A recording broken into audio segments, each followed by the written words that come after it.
Hello, and welcome to episode 13 of the Anxiety Book Club. This month, I talk with author, nutritionist, and journalist Christy Harrison about her book, Anti-Diet. We talk about weight stigma, what it means to be overweight or obese, and whether or not it's actually problematic to live in a larger body. Anyways, I hope you enjoy this month's episode. Thanks.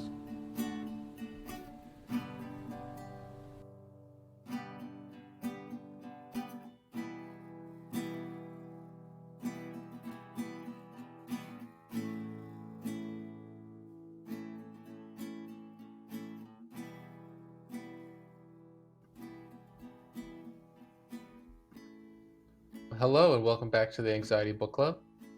This month I'm very pleased to have Christy Harrison on the podcast. We're reading her book Anti-Diet, whose subtitle is Reclaim Your Time, Money, Well-Being, and Happiness Through Intuitive Eating. Christy is a registered dietitian, certified intuitive eating counselor, and host of the popular podcast Food Psych, as well as a journalist. Did I get that bio mostly correct? Yes, that's great. That's the long and short of it, or the short of it, rather. The short of it. The podcast will be the long part. Yeah, exactly. Okay, well, thanks so much for joining me. I'm really excited to talk to you today. Yeah, I'm excited to be here. Thanks for having me. So I come to this book by way of an interest in intuitive eating and in eating in general. We did a book many episodes ago called When Food is Comfort. Mm-hmm. And I know the phrase comfort eating is maybe a contentious one. At least I think I read in the book that the way some people use it is maybe up for grabs. But I definitely consider myself to not have a better term at my disposal to be a comfort eater, as someone who definitely goes into the kitchen and reaches for comfort foods, things that taste good. Not raw vegetables when I'm stressed or anxious. So I think that, that's been my interest, at least in this world of, healing our relationships with the things we put in our bodies. Yeah, that makes so much sense. I think so many people identify that way as, either comfort eaters or emotional eaters. And I identified that way myself many years ago when I first started doing the research that ultimately led to this book. So I get it. I feel you.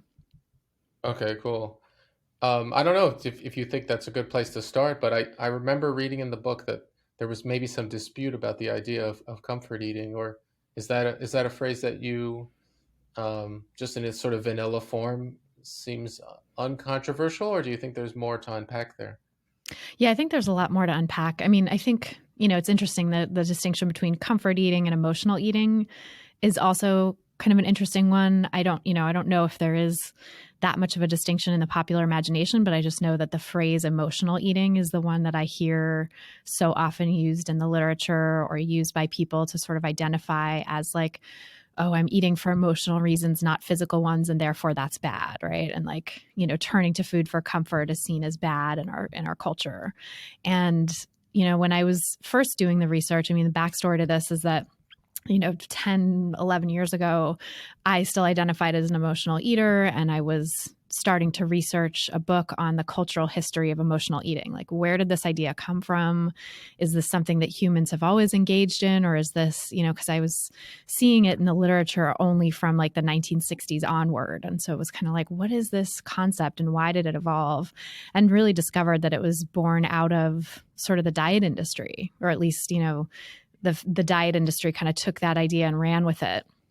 And that, the idea that we turn to food for comfort, or that we eat our feelings and that we're eating for the wrong reasons, is really common in diet culture, because I think, diets lead us to do that, and then they make us blame ourselves rather than recognizing that the restriction, what I came to learn and understand in my work researching this book and, working with clients and all my other work, is that restriction is what leads to that feeling of emotional eating or feeling of desiring comfort from food, more so than, and this is complicated too, right? Because it's also very natural to desire comfort from food. and some amount of turning to food for comfort is part of a peaceful, balanced, normal, quote unquote, relationship with food, right? So, we all turn to food for comfort sometimes.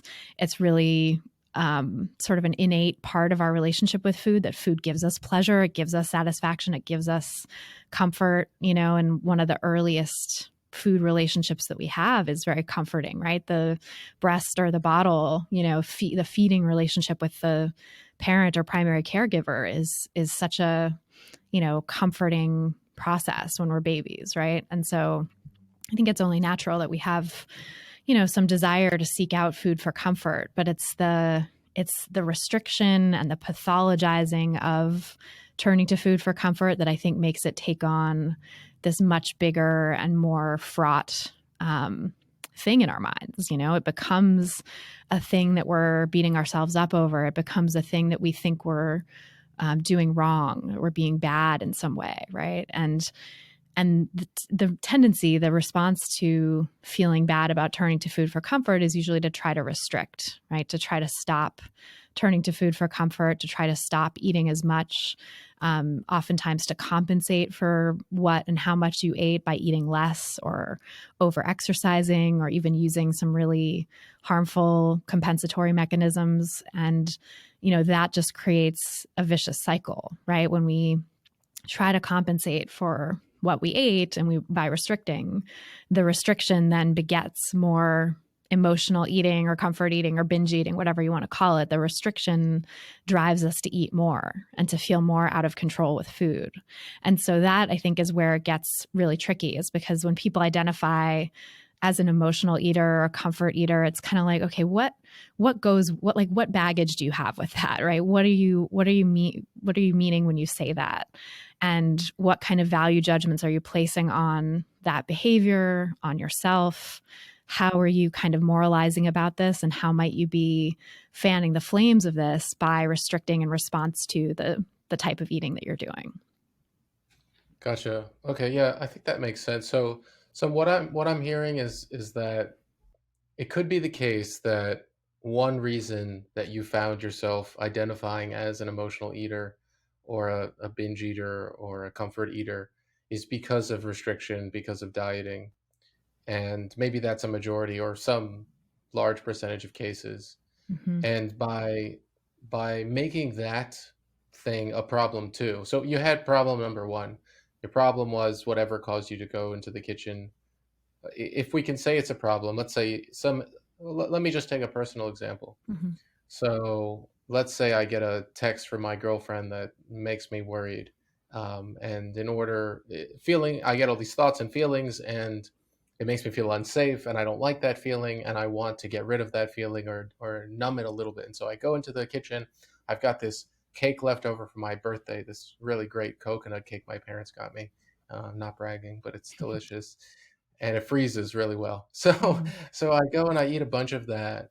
Um, so I guess it's clear from what you said that something that I could then do that would definitely not be a good idea would to criticize myself or go run a few miles or make sure that I didn't have any cake for the next week in order to sort of balance things out. Make Mm-hmm. sure I didn't gain additional weight or dysmorph or change my body shape in a way that I thought either society wouldn't like or I wouldn't like.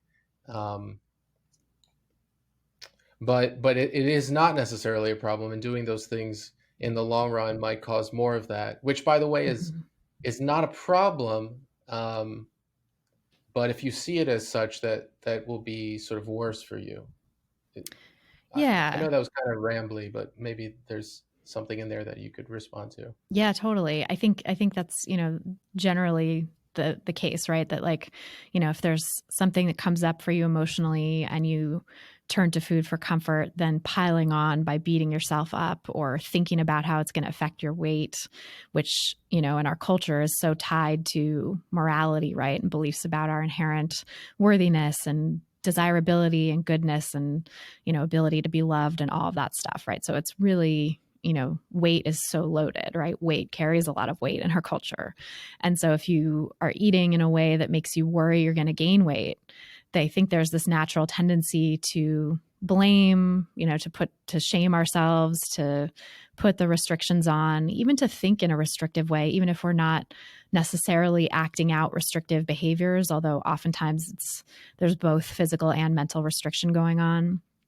But, all of those things can then exacerbate the problem and cause you to turn to food for comfort even more, right? Which, again, in and of itself isn't a bad thing. But if it's your only coping mechanism, or if it's the one that you're, going back to again and again in a way that feels compulsive, or you feel like you can't really do anything else, I think that is something to attend to.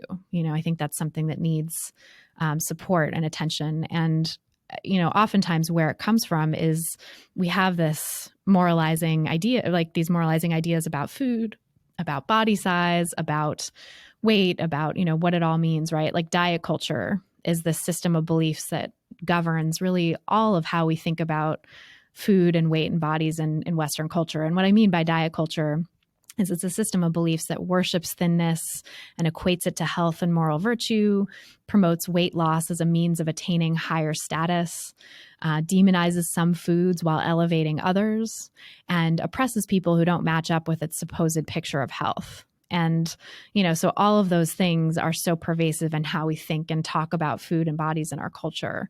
And those beliefs really weave their way into everything, right? And from a young age, for pretty much all of us, I would say we've adopted diet culture beliefs without even really recognizing we have. And so, when you have cake sitting in your fridge, I think there's oftentimes this reflexive, like, don't do it, don't go there, this little voice in the back of your head being like, you can't, you're not allowed, you have to moderate, you have to have small portions, you have to make this last, whatever those thoughts are telling you, right? And that in and of itself can also increase the salience of that particular food. It actually makes, when you have that sort of forbiddenness on a particular food, it makes that food more irresistible. And there's research showing that when people can stop having foods be forbidden and start becoming habituated to them, it really loses that pull. It loses that magic, so that you're still enjoying the food. You're still, you still get pleasure from the food, but it's not this sort of like compulsive, like, gotta have it now, can't resist. And this push pull of like, I mustn't, but I have to. And there's also, this idea that if you're not eating enough in general, or if you are, restricting particular food groups, then you're more likely to actually turn to food for comfort, right? So research shows that dieters are the ones who tend to label themselves as emotional eaters and who tend to think of themselves as turning to food for comfort more in difficult situations. And the reality is that, when you're not dieting, when you're not in that sort of restrictive mindset with food, human beings tend to, in difficult situations, actually tend to lose their appetite when they're not deprived of food. So if you've ever been in a relationship with food where you weren't kind of dieting or habitually deprived, which, I mean, I can remember times like that in my life. Not everyone can, but, I can definitely remember distinct moments in my life where I was not hungry when some emotional thing happened, right? And the sort of default response would be to lose my appetite. And when I was in my dieting years, which was about a decade of my life, it was like, every emotional blow would have me running to the kitchen, and I thought that was never going to change, right? I thought that I was just marked forever as an emotional eater. I came to discover through my own recovery, my own healing, and my relationship with food, and, stopping dieting and getting back to intuitive eating, that the same now is true, where like I don't have, significant emotional eating. I certainly occasionally will want food for comfort, but it's never totally divorced from hunger either. It's never like, oh, I'm so full and yet I can't stop eating because something is compelling me. There's not that compulsion there anymore. There's not that binging there anymore, because I'm just well fed and satisfied the rest of the time. And so, it's really interesting to know that from lived experience, where it's like, oh, wow, I thought I could never have, cookies in my pantry and not go through them in a 24-hour period. And now there's like 5 different bags of cookies in there that I can take my pick of whenever I want. And they last for months because I don't have that same compulsion. I'm still eating them, I'm still enjoying them, but it's not with that same kind of like frenzied quality or like must have it now. And there's a lot more variety outside of that too. I can also have, salty snacks and also have meals and, not feel compelled to just the forbidden foods anymore because I don't have any forbidden foods anymore.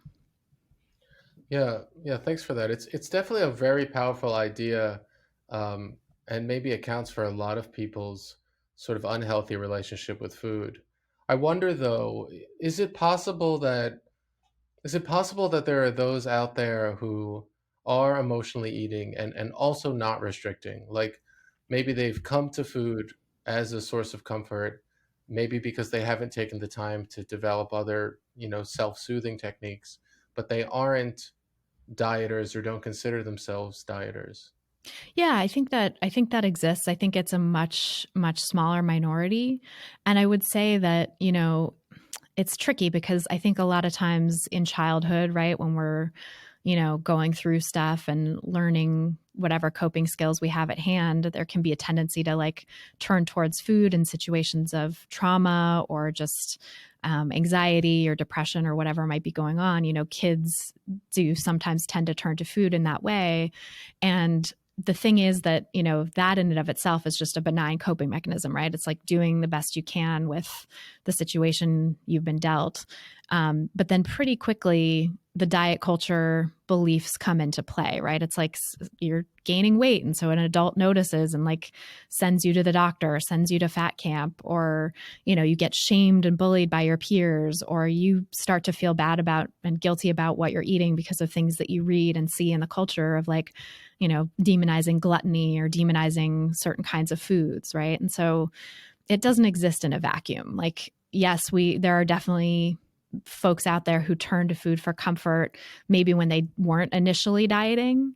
But I think it gets all tied up and tangled up with diet culture, so that there is some diet mentality in there. I think for most people, and especially most adults who've been maybe engaging in that pattern for a while, there's probably a lot of guilt and a lot of shame tied up in the emotional eating or comfort eating behaviors that is really coming from diet culture. And so, Hmm. one of the things that I do in my practice, and a colleague of mine named Judith Matz has a great episode of my podcast where she talks about this too, is that, you start with rejecting the diet mentality. You start with helping people break free from diet culture, right? And let go of the diet culture beliefs and stop restricting themselves in any way, right? Physically or mentally. You help people stop dieting, even when they don't think they're dieting, right? Because that's the thing. I think so many people in our culture are actually dieting when they wouldn't consider themselves dieters. They're engaging in diety behaviors. They're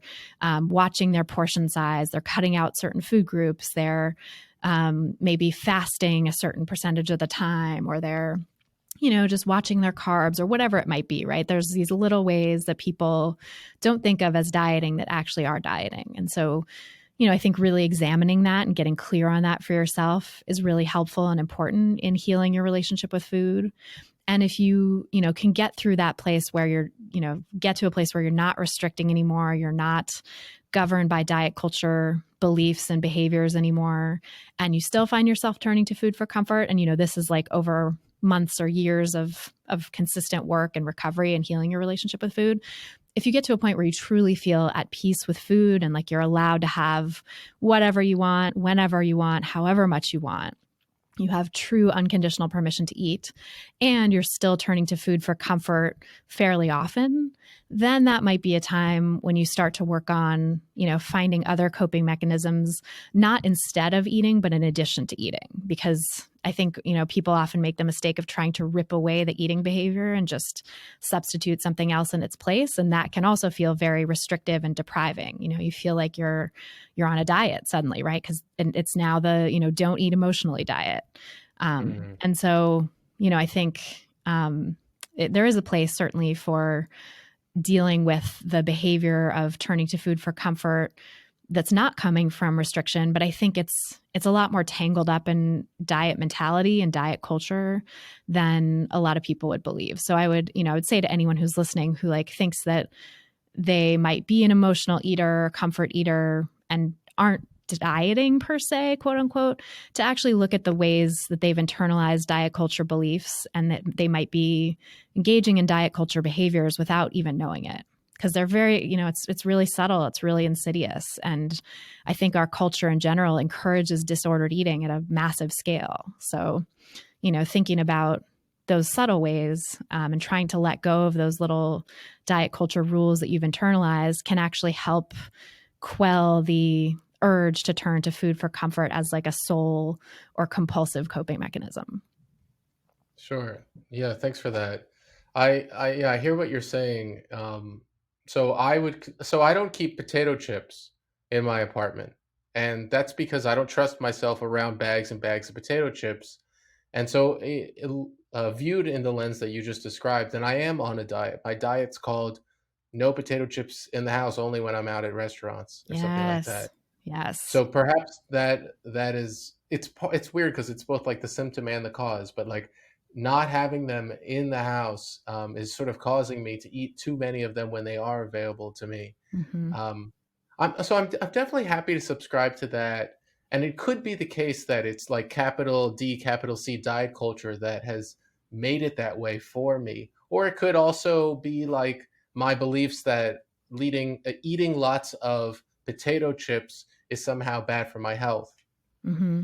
Um, and there's so many interesting threads to pull on here, and I guess I want to pull on two of them, but I want to pull on the one that was for me the hardest pill to swallow, using a food sort of idiom here. But there's some shocking stuff in this book, at least for what you might consider like lay people like myself who aren't nutritionists or don't know much about the world, Mm-hmm. or for people who used to enjoy and respect authors like Michael Pollan or that guy that made Fast Food Nation, like these authors who maybe write things that are aimed at the kind of audience that I find myself in, which is like liberal, progressive, educated, wants to have these great values about the world and Mm-hmm. understand what the evil corporations are doing, et cetera, et cetera.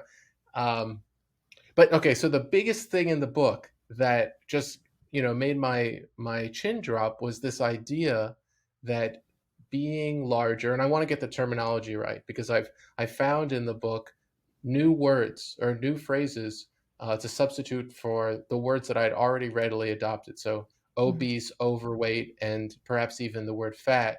Um, and maybe this question is rambly, and I know there's like lots of tributaries we could go down. The idea of like living in a larger body and saying that instead of saying fat or overweight or however people want to self-identify. But the biggest bombshell I think in the book that I need a little more explaining on is the idea that being overweight, and I guess that's the term I'll use until you help me figure out a better one, Mm-hmm.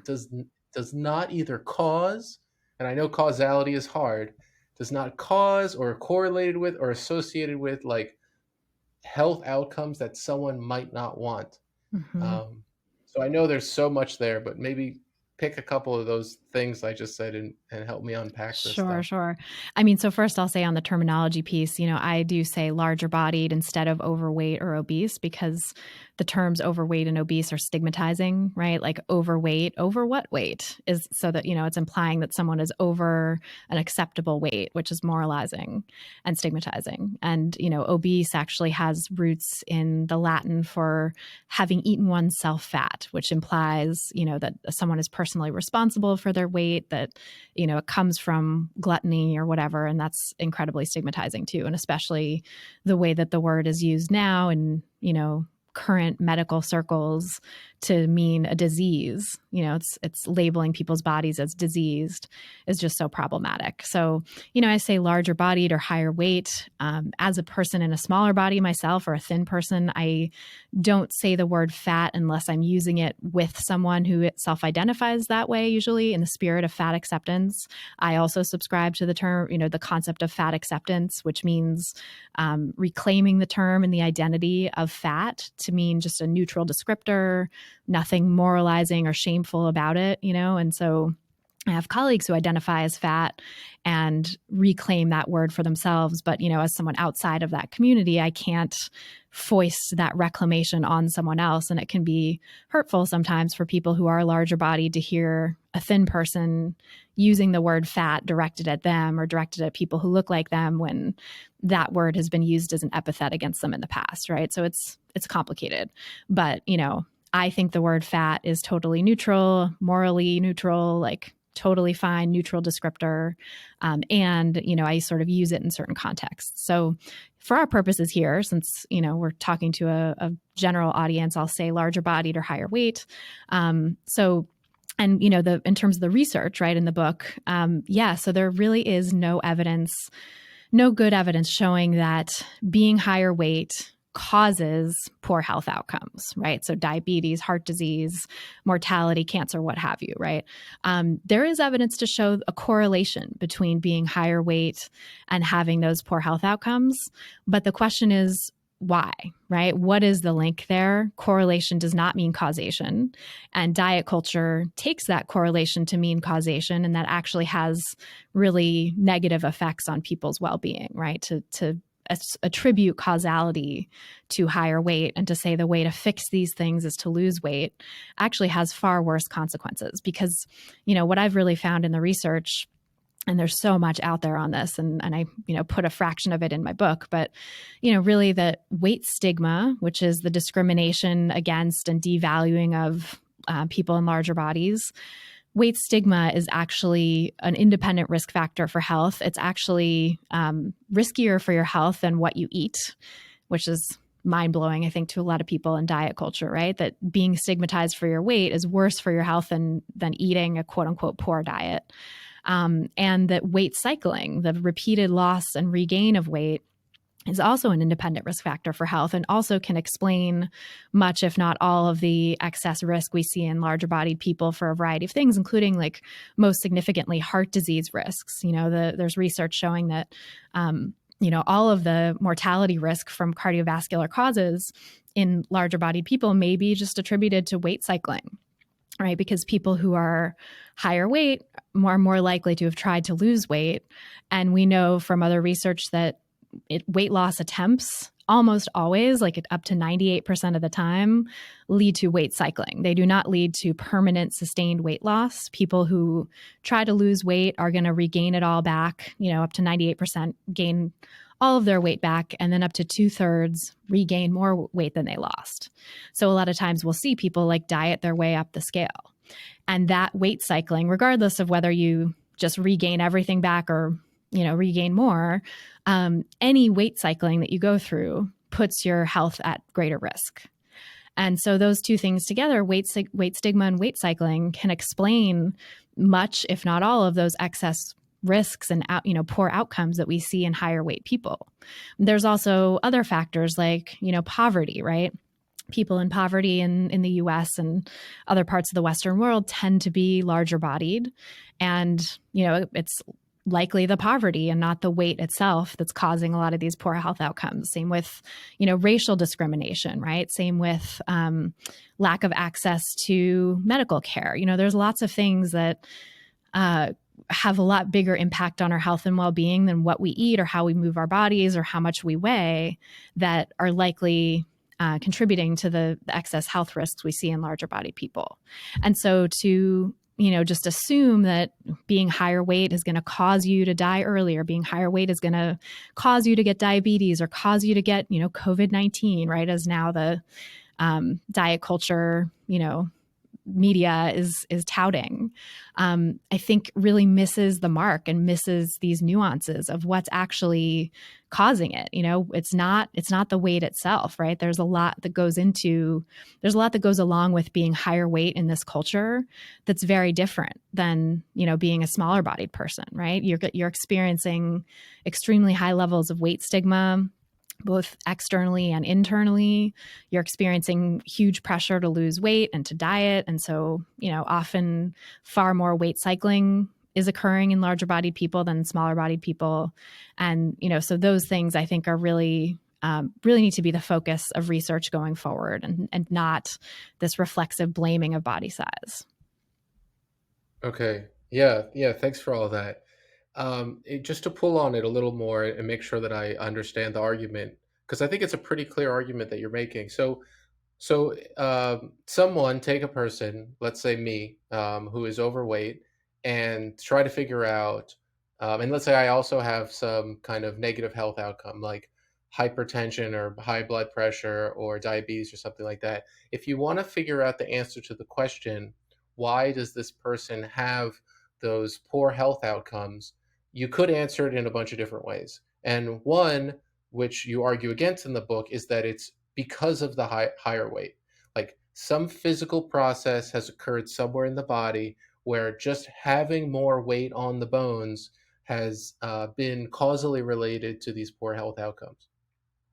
Or you could say, well, maybe that's true, but because of all of these negative outcomes associated with dieting and diet culture and maybe racism, um, and weight cycling and weight stigmatization, it's more likely, and perhaps the evidence is there, that to explain this person's poor health outcomes, you're in a better position, sort of like epistemologically, or just like if you want to be able to say true things about the world, you're more likely to be right, pointing to those things, like the weight cycling and the stigma and maybe the poverty and the racism, than you are likely to be correct in saying that it's just the weight itself that is causing those poor health outcomes. Have I got that correct? Yeah, definitely. I think that's right. And I think to sort of extend that too, it's like at the end of the day, we actually are never going to know the cause for any particular person, right? Where it's, it's all so complex. Health is a multifaceted thing. We do know at the population level that only about 10% of population health outcomes are attributable to food and exercise. Only another 20% are attributable to all other individual health behaviors. And then the rest, that 70%, the lion's share of determinants of health, or at least, determinants of health outside of genetics, but the ones that we have some individual or societal control over, that 70% is down to social determinants of health. So things that we don't have individual control over, but things like socioeconomic status, experiences of discrimination, sort of one's position in society and how that causes them to be perceived and treated, and the effects that has, that especially the stress of discrimination, or the stress of poverty and marginalization has on people's on people's bodies. And so I think that's more likely to be the case, right? As the explanatory factor is that, it's got a lot more to do with weight stigma and other forms of stigma and discrimination and weight cycling and, a past history of trying to lose weight, and that we can never know entirely for sure. And so what do we do with that, right? What do we do with the fact that we don't know entirely for sure? Well, I think it's really clear from the evidence on the failure rate of diets, right? The failure rate of any intentional weight loss, I should say, because again, in this day and age, nobody wants to call anything a diet, but any intentional weight loss effort has that, up to 98% failure rate, right? So prescribing something like a diet for someone with diabetes or hypertension or whatever is much more likely to fail and to result in weight cycling than it is to result in long-term weight loss. And we know that weight cycling has those independent negative health effects, right? So really, we don't want to go down the road of prescribing weight loss. And I think the better approach to addressing people's health needs is just to treat everyone the same across the weight spectrum, right? To say, okay, what evidence-based methods are there for treating diabetes or hypertension or, knee problems or plantar fasciitis or whatever it might be in a smaller bodied person? And let's apply those same evidence-based practices to larger bodied people, because they actually do work in larger bodied populations as well, right? Those, dieting has a 98% failure rate. It has not been shown to be effective. We have far more effective interventions that we can give people all across the weight spectrum to help their health and well-being. And, let's do that instead of like beating the dead horse of intentional weight loss, which just is not going to work. Sure.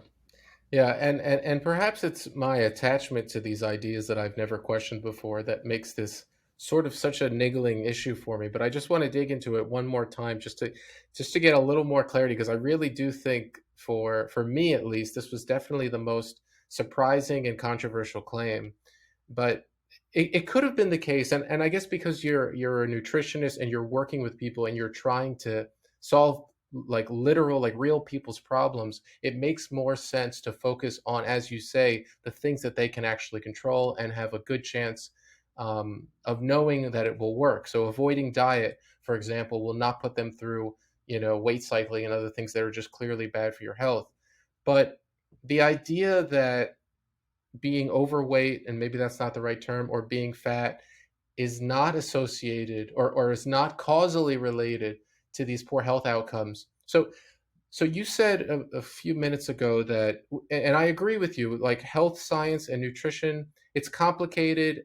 Causality is hard, even in maybe physics. And then forget it when you're talking about individual human bodies that live in cultures that have more or less money or more or less privilege. But it could still be the case, couldn't it? Like, so it makes me remember back in the day when like the cigarette companies were testifying before Congress, and they weren't coming out and saying that like it caused cancer, but that there was correlations, and therefore maybe the jury was still out. But is the burden of proof, and I don't know this because I'm not a doctor or a scientist, but the burden of proof for you for weight being associated with poor health outcomes seems to be pretty high. Like it must be causally related in order for the medical establishment or scientific establishment to stand behind it. But isn't it the case that having just these correlations or associations in medicine or in science in general does lead,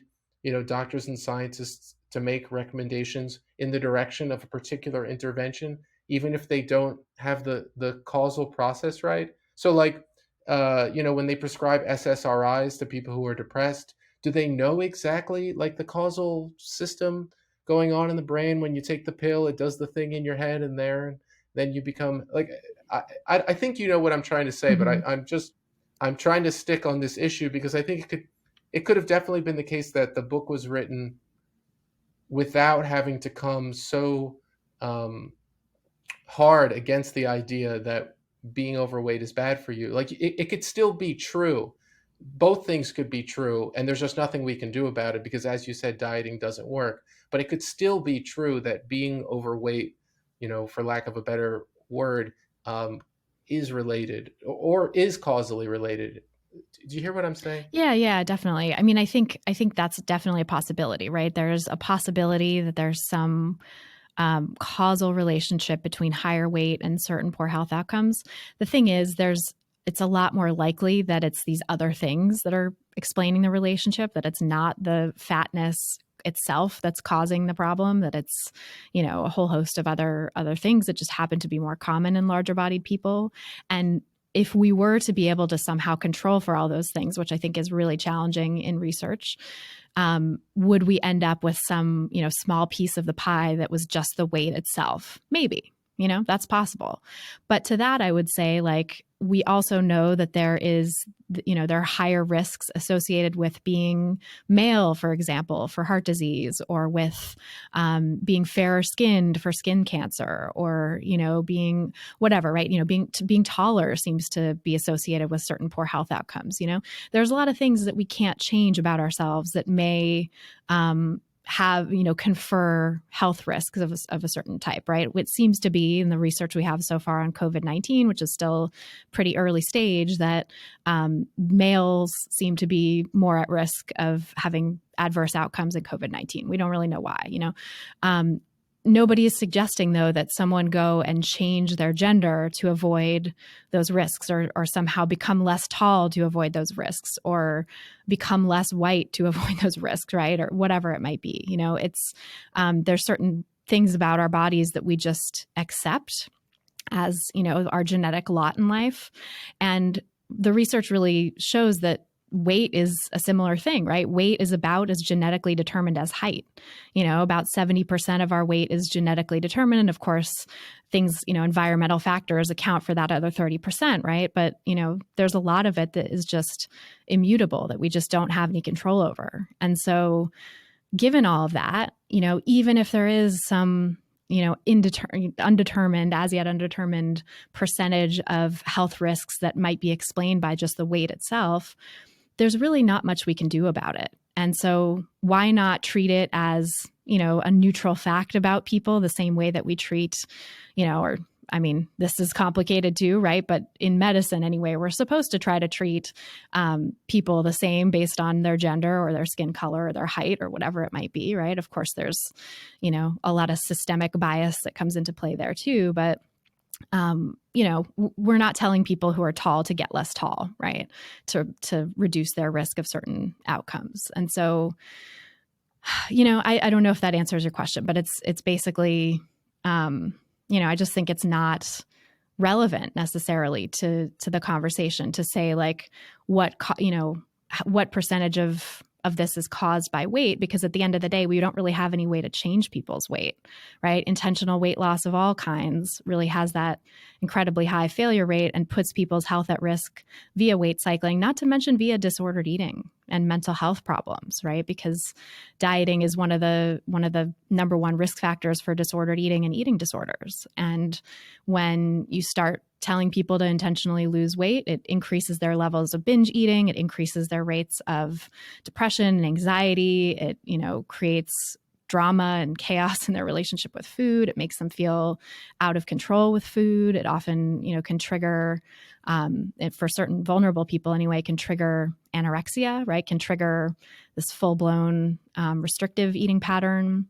So, telling people to try to manipulate their weight does a lot more harm than good. And so I think whatever the case may be, whatever the causality may or may not be, I think it does the world much better. It's much better for people's well-being to stop focusing on weight and trying to lose weight and start focusing on the other ways that they can take care of themselves that have nothing to do with weight.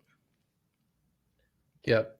Thank you. And thanks for your patience on that. I won't beat that horse anymore. I just wanted to give air to it because it was really, shocking to me and maybe less shocking to you because you've written this book and you've been in this world for a while, but stop someone on the sidewalk and ask them if weight causes like poor health outcomes and what answer you're going to get. So I was that guy on the sidewalk and I needed to talk to you about this. So that's why I asked you those two questions. Yeah, totally. But let's talk about some of the other things in the book.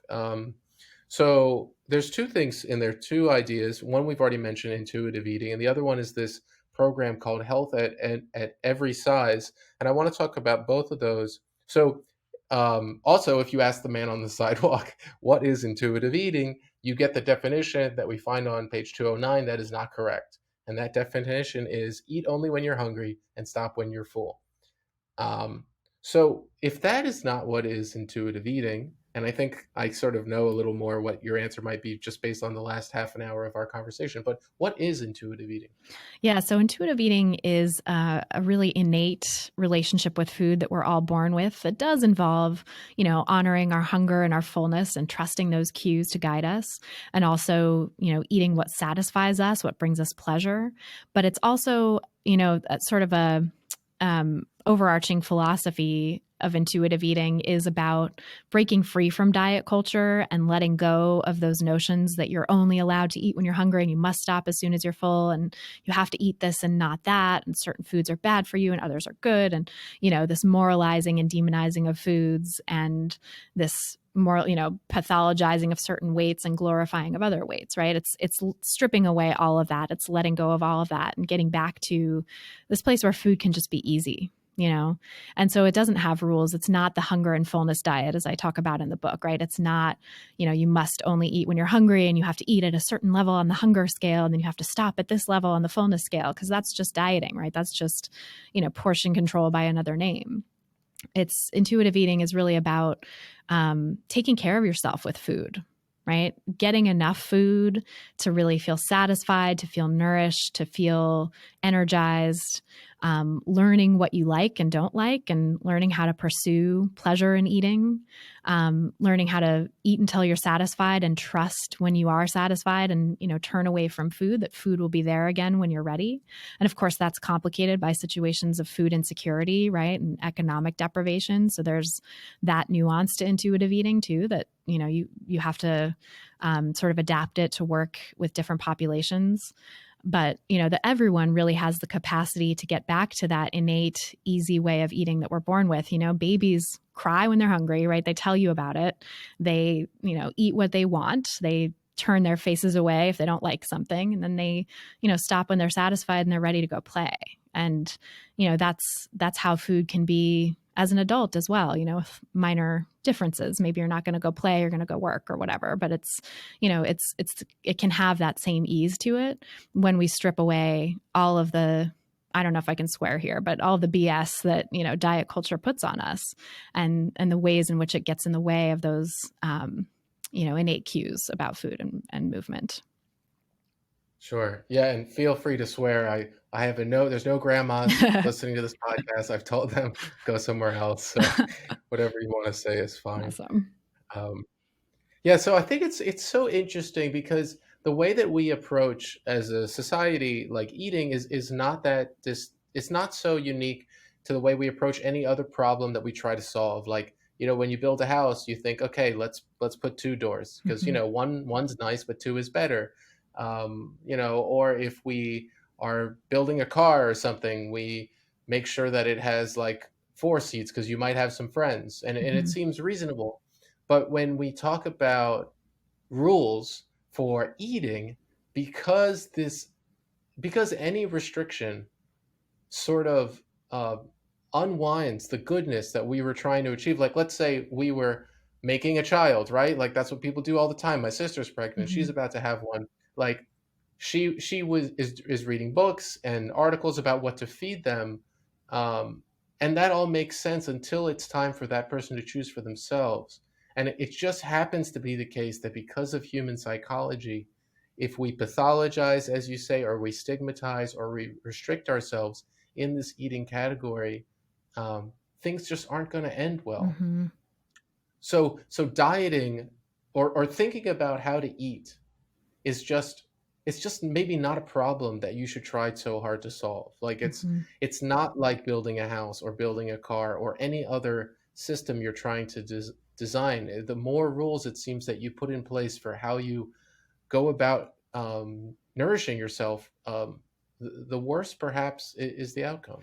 Yeah, I mean, I would agree. I think there is a place for nutrition and some kind of outside knowledge in intuitive eating, but it's the 10th of 10 principles, right? It's the last one for a reason because it's, in my mind, the least important, really.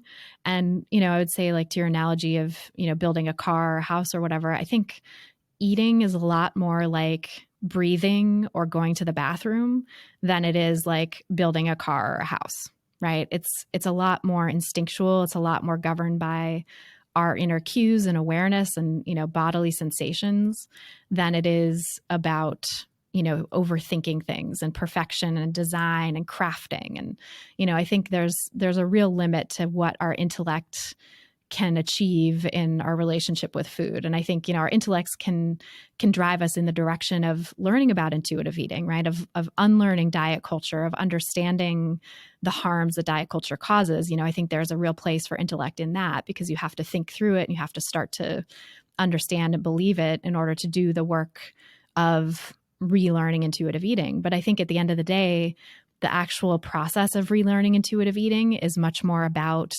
getting in touch with these inner states and, reconnecting mind and body and getting back to that place where it is as easy as breathing. It is as second nature as, oh, I realize I have to pee and I'm going to go to the bathroom, like we have to take out that sort of obsessive planning project quality that it has. And I think especially in this new millennium, since the turn of the millennium, it's really been just so many obsessions and sort of new things layered on, right? I talk in the book about like, Michael Pollan, who I used to be a huge fan of. And like you know, have always been progressive and, trying to think about social justice and everything I do and thinking about the ways in which, food corporations are dominating our lives or whatever was really frustrating to me. And I wanted to like do good and, eat the right way, quote unquote. And that sent me on this wild goose chase of, now it wasn't only about, calories and carbs and, portion size and stuff, which never really went away for me. And I don't think ever really goes away for anyone who's absorbed that stuff. But then it was also about, am I eating mostly plants? Am I eating too much or not enough? Or, eat food too much, not mostly plants, right? Is it real food? Is it real enough? Like, all of these additional questions and, layers of like, is it sustainable? Is it organic? Is it fair trade? Is it, all of these things that, ethical considerations that I think, some of them have their place, right? I think you can be an intuitive eater and also strive to eat in a way that's kind to the environment. And it's really complicated, right? And it's really messy. And I think it can threaten to suck you back into diet culture if you're not kind of constantly, just vigilant about it, right? And so I think a far easier approach is often to just like take the strain away from it, take the morality out of it, and to say like, for me personally in my life, like I try to buy eco-friendly cleaning supplies or, we have a hybrid car, like things like that. Right. But when it comes to how I eat, I'm not going to be obsessive about it because I know the road that leads down and it's not a good road and, was not helpful for me in my life. And so I'm choosing the self-care path of like, let's just be cool. Let's just be chill about food. Let's just relax a little bit about the standards and not worry if something is organic or not when I'm out at a restaurant, and not worry if we can't afford Whole Foods that week and we got to go to a different store. Like it's okay. It's all okay. Yeah, yeah. I hear you, and I sort of so much of that resonates with me as someone who suffers from perfectionism and OCD and other sort of obsessive tendencies. But I feel like there's also just so many people out there who are more relaxed about rules and guidelines that could pick up a Michael Pollan book. And I haven't read all the ones that are cited in here. I think I just read maybe The Omnivore's Dilemma and another one who could look at those guidelines like eat mostly plants, not too many, and I don't know, whatever else he says, and use that as a goalpost or like a lighthouse without having to be a perfectionist. Maybe that's not me. Like, I'll just give you an example. I was out to lunch the other day with my girlfriend, and I'm a vegetarian, and so is she. But you know what she got for lunch because there wasn't anything else on the menu? She got pasta with shrimp in it. Mm. When she got that, I was like, in my mind, I was thinking, like, what are you doing? Like, you call yourself a vegetarian, and I know when I became a vegetarian, and I would eat the meat left over from some of my friends. I had one friend who was so upset with me that I would go around with my vegetarian hat, declaring myself to be a higher mortal than all others in the land, and then I would, debase myself and the institution of vegetarianism by eating these leftover chicken on my friend's plate. So for me, who's like a perfectionist and has problems with like, deviating from the rules and stuff, I completely agree with what you're saying. And maybe the rules set out by people like Michael Pollan or the guy who did the Fast Food Nation thing is perhaps pointing us in the wrong direction. But for all those other people who are just naturally flexible and non-rigid and can call themselves a vegetarian but still sit down to a plate of shrimp, like maybe there are redeeming qualities in those guidelines. I mean, that's an interesting question.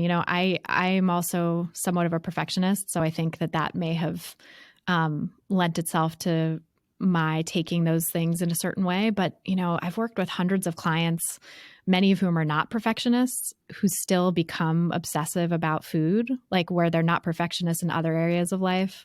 And yet this thing about food becomes an all-consuming thing in their minds. And I think there's something about having rules about food and morality about food in a culture where rules and morality about food are, dripped into us from like the womb onwards, right? Like where we're just indoctrinated into this culture that is so shaming and blaming and demonizing and pathologizing of certain ways of eating, and that lionizes, smallness and lack of eating, right? Lack of desire for food, and particular quote unquote clean foods and all of that.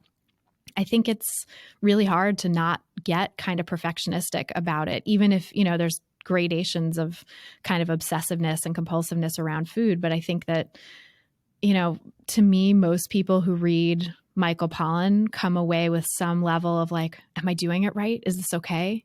And that I think is a problem. Like, and I think, there's definitely some redeeming ideas in there about the environment and, how we could change the food system to be more environmentally friendly. I think the problem is that putting it on individuals to make those choices, right? Saying that it's up to you to switch the food, to shift the food system by the choices that you make, puts an inordinate amount of pressure on individuals in a system where, we're all doing the best we can. It's really expensive to eat in a, sustainable, pollen approved way, right? There's a lot of financial and time limitations to how you can do that. Like it's great if you're a journalist who works from home like he does, who can, spend all day cooking and writing about it. But if you're a busy single mom of 3 kids who's working 2 jobs to make ends meet and, whatever, like that's a different life, right? And that's a different approach to food. You need like the most convenient options the most quickly. And I don't think there's anything wrong with, making those compromises, right? Making choices to just get food on the table affordably and in a way that, allows you to spend some time with your family and not just be at home in the kitchen shopping all the time. Yep. Well, you know what? Maybe they should have been called anti-chopping. Anyways, thank you so much for all of your time. And I have a bunch of other questions, but we're at the top of the hour. Is there anything you want to plug or where people should find you?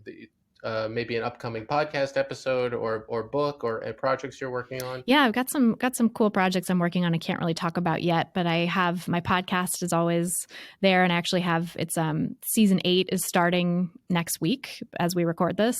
So I'm going into my 8th year of doing this podcast, which is just Wow. unbelievable. And so we've got some cool stuff coming up for season 8. You can find the podcast pretty much anywhere you listen to podcasts, wherever you're listening to this.